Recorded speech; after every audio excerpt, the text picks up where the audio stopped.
কোরআনের বিরুদ্ধে যে ব্যক্তি কথা বলবে, কোরআনের বিরুদ্ধে যে ব্যক্তি বাজে মন্তব্য করবে, ইসলাম সম্বন্ধে যে ব্যক্তি বাজে কথা বলবে, ইসলামের বিরুদ্ধে যে ব্যক্তি কথা বলবে, ঠিক ঠিক ঠিক আর তাদের তাদের আমরা যে জিহ্বা দিয়ে যে ব্যক্তি ইসলাম সম্পর্কে বাজে কথা বলবে তার জিহ্বাকে আমরা টেনে ছেড়ে দিতে রাজি আছি।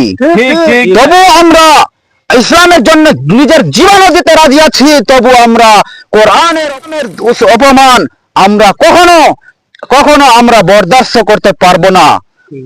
আমরা কোরআনের জন্য নিজের জানকে কুরবানি করতে রাজি আছি। তবু আমরা কোরআনের খেলাফি ব্যক্তিকে আমরা এক নজর দেখতে রাজি নাই। ঠিক ঠিক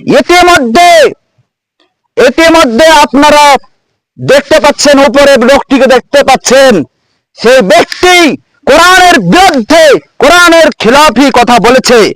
সেই ব্যক্তির নাম আপনারা জানেন, তবু আপনাদেরকে বলে দিচ্ছি, সেই ব্যক্তির নাম হচ্ছে অসীম সরকার। সেই ব্যক্তি হচ্ছে অসীম সরকার। সে ভারতবর্ষে কোন পার্টি করে না করে ওটা আমরা দেখব না। কোন কথা বললো, খারাপ কথা বললো না ভালো কথা বললো, সেটা আমরা দেখব।